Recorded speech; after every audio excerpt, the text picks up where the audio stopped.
want it all before I'm gone. Monkey man of Delhi also known as face scratcher. So ये जो पूरा incident था ये एक मास हिस्टीरिया नाम की एक मानसिक बीमारी आप कह लीजिए या हेलुसिनेशन आप कह लीजिए, उस चीज़ से ये रिलेटेड था। तो मई 2001 में ऐसी रिपोर्ट्स निकल कर सामने आई थी कि रात को दिल्ली की सड़कों पर कोई 5 फुट 6 इंच लंबा चौड़ा जानवर जो इधर से उधर एक बिल्डिंग से दूसरी बिल्डिंग पर कूद कूद कर लोगों को जान से मार रहा है। और लोग इस चीज़ से बहुत ज़्यादा डर गए थे। लोग रात को बाहर नहीं निकलते थे। इस चीज़ से लोगों में इतनी ज़्यादा दहशत फैल चुकी थी कि समझ नहीं आ रहा था लोगों को कि क्या करे और क्या ना करे, क्या सही है और क्या गलत है।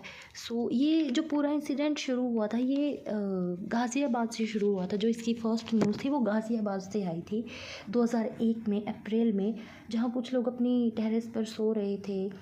पहले जो 2 अटैक हुए थे वो गाज़ियाबाद में जहाँ हुए थे वो छत पर ही हुए थे। देन जो थर्ड अटैक हुआ था वो एक बिल्डिंग के अंदर हुआ था। सो फिर 10 अप्रैल को लोग ग्रुप में जाकर पुलिस स्टेशन के बाहर खड़े हुए। उन्होंने इस चीज़ के ख़िलाफ़ पुलिस को एक्शन लेने के लिए भी कहा। सो ये चीज़ वहाँ थम कर फिर इसके ठीक 1 महीने बाद ये चीज़ें न्यू दिल्ली में स्टार्ट हो गई थी। लोगों ने दावा किया, जो विक्टिम्स थे जिन्होंने उस चीज़ को देखा उन्होंने कहा कि कोई बंदरनुमा राक्षस जो गरीब लोगों का शिकार कर रहा है, उन लोगों को मार रहा है जो लोग छतों पे सो रहे थे। तो ये बहुत ही एक अजीब सी चीज़ थी। लोगों में इस चीज़ को लेकर बहुत ज़्यादा दहशत फैल चुकी थी। हालांकि मंकी मैन जैसी कोई चीज़ थी ही नहीं। इस पूरी घटना को क्लैरिफाई किया था स्नाल एड मारुकू, जो कि एक तर्कवादी हैं। उनके अनुसार ये चीज़ें बाहर निकल कर आई थी कि इट्स जस्ट अ हेलुसिनेशन। ये एक हेलुसिनेशन के ऊपर ही बेस्ड पूरी स्टोरी है। सो एक्चुअली ये अभी की नहीं है, ये सिर्फ लोगों की एक्साइटमेंट हो चुकी थी कि उसने देखा है तो मेरे साथ भी ऐसा हो जाएगा। ये लोगों की एक मानसिकता बन चुकी थी इस चीज़ को लेकर। हालांकि बाद में सनाल जी ने जिन जिन लोगों के भी इंटरव्यूज़ लिए हैं जो इस चीज़ के विक्टिम थे, उनके घाव देखे गए एंड वो सिर्फ जस्ट मस्कीटो बाइट्स थे, इससे ज़्यादा और कुछ भी नहीं थे। बट लोगों में उस चीज़ को लेकर इतनी ज़्यादा दहशत फैल चुकी थी कि लोग समझ ही नहीं रहे थे कि एक्चुअली उनके साथ हो क्या रहा है। सो बट ये अटैक्स जितनी जल्दी शुरू हुए थे उतनी जल्दी इनको ख़त्म भी किया गया।